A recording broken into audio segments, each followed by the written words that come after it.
Garden রিচে নির্মীয়মান বহুতল ভেঙে 9 জনের মৃত্যুর ঘটনায় এখনো পর্যন্ত মাত্র একজনকে গ্রেফতার করতে পেরেছে পুলিশ। অভিযুক্ত প্রমোটারকে আদালতে তোলা হলে তাকে 14 দিনের পুলিশ হেফাজতে নির্দেশ দেয় আদালত। এই আদালতে সওয়াল জবাব চলাকালীন যেটা সরকারি আইনজীবী বলেন যে আরও অনেকে ঘটনায় জড়িত থাকতে পারেন এবং সওয়াল করার সময় 2013 সালে পুনের একটি বাড়ি ভেঙে মৃত্যুর ঘটনার উদাহরণ সেখানে পেশ করেন। কি হলো আজকে আদালতে আরও বিস্তারিত আবির দত্ত আমাদের প্রতিনিধি বলতে পারবেন। আবির, দেখো 14 দিনের পুলিশ হেফাজতে নির্দেশ দিয়েছে আলিপুর আদালত এবং এই যে অভিযুক্তকে 14 দিনের পুলিশ হেফাজতে নির্দেশ দিয়েছে, নির্দেশের আগে যে সওয়াল জবাব হয় আদালত পক্ষে, সেখানে সরকারি আইনজীবী শুরুতেই জানান 2013 সালের পুনেতে একটি বিল্ডিং বা একটি বাড়ি ভেঙে পড়ার ঘটনায় 74 জনের মৃত্যু হয়েছিল এবং সেখানে যে স্থানীয় পুরসভা, সেই পুরসভার আধিকারিক, ইঞ্জিনিয়ার সহ মোট 9 জন গ্রেপ্তার হয়। অর্থাৎ অনেকেই যে জড়িত ছিল এই বিল্ডিং তৈরির ক্ষেত্রে যে গাফিলতি, সেই গাফিলতির ক্ষেত্রে সেই বিষয়টি উল্লেখ করে তিনি জানান যে এই ক্ষেত্রে একজনকে গ্রেপ্তার করা হয়েছে, কিন্তু একজন নয়, আরো অনেকে থাকতে পারে এই বিল্ডিং এর যে গাফিলতি সহকারে যে বিল্ডিং তৈরি করা হয়েছে সেই ক্ষেত্রে, এবং সেই তদন্ত এগিয়ে নিয়ে যাওয়ার ক্ষেত্রে যাকে গ্রেপ্তার করা হয়েছে তাকে হেফাজতে প্রয়োজন এবং সেই হেফাজতের প্রয়োজন বলেই তারা ফুল টার্ম পিসি বা 14 দিনের পুলিশ হেফাজতের আবেদন তারা করেন।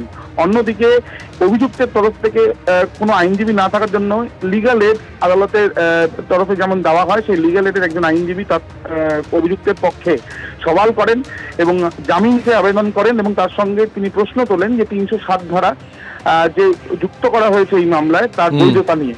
যদিও সওয়াল জবাবের পর যে জামিনের আবেদন করা হয়েছে, সেই জামিনের আবেদন ইতিমধ্যে পুলিশের তরফ থেকে প্রথমে অবজেকশন করা হয় এবং আদালতে সওয়াল জবাবের পর জামিনের আবেদন খারিজ হয়ে গিয়েছে এবং 14 দিনের পুলিশ হেফাজতে নির্দেশ দেওয়া হয়েছে এই অভিযুক্তকে। ধন্যবাদ আবির। গার্ডেন রিচে নির্মীয়মান বাড়ি ভেঙে পড়ার পর 9 জনের প্রাণ চলে যাওয়ার পর অসহায় স্বীকারোক্তি কলকাতা পুরসভার মেয়রের। তিনি বলছেন বেআইনি নির্মাণ সামাজিক ব্যাধিতে পরিণত হয়েছে, দূর করতে পারছি না, কেন বেআইনি নির্মাণ হচ্ছে বুঝতে পারছি না।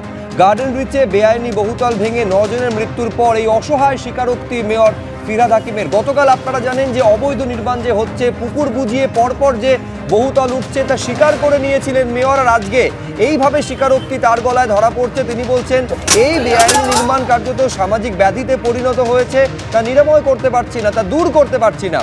বেআইনি নির্মাণ দেখার দায়িত্ব বিল্ডিং বিভাগের, এই নির্মাণ কাউন্সিলরের দেখার কথা নয়। গতকাল যা বলেছিলেন আজকে সেই একই কথা বলছেন যে কাউন্সিলরের দেখার দায়িত্ব নয়, কার্যত কাউন্সিলরকে কি আড়াল করার চেষ্টা করছেন মেয়র? অনেকে এই প্রশ্ন তুলছেন। আমি এইখানে আপনাদের দেখাতে চাইবো এই অসহায় স্বীকারোক্তি, সামাজিক ব্যাধি দূর করতে পারছি না।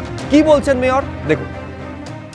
আরেকটা বিল্ডিং যেটা হেলে আছে সেটাও ভাঙতে হবে আমাকে, এক্ষুনি ইঞ্জিনিয়াররা রিপোর্ট দিল। আমি ওই এলাকার মানুষের সাথে বসে কথা বলবো, আমি ওদের বলেছি লিস্টটা করে নিতে।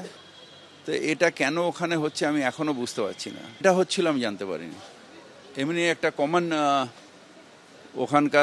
ওখানকার শুধু না, ধরুন আজকে আমাদের যেরকম ধরুন ওখানে আগে এটা বাহানা দেওয়া হতো, তারপরেও এটা হচ্ছে, এটা একটা সামাজিক ব্যাধি হয়ে দাঁড়িয়েছে এবং এটা যেটা হলো এটা খুবই দুঃখের। ছিলেন না দেখার কথা বিল্ডিং ডিপার্টমেন্টে,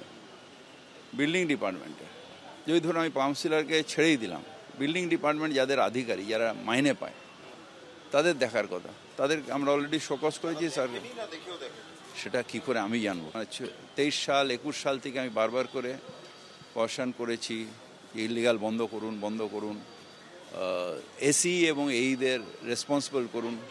একদম যদি শুরুর থেকে হয়, যখন ভিত তৈরি করছে তখন দিয়ে যদি গিয়ে আমরা করতে পারি, কারণ একটা বিল্ডিং রাতারাতি তো দাঁড়ায় না। আমরা যেগুলো সম্ভব হয়েছে 800-র ওপরে বাড়ি আমি যতদিন মেয়র হয়েছি তার মধ্যে ভাঙা হয়েছে।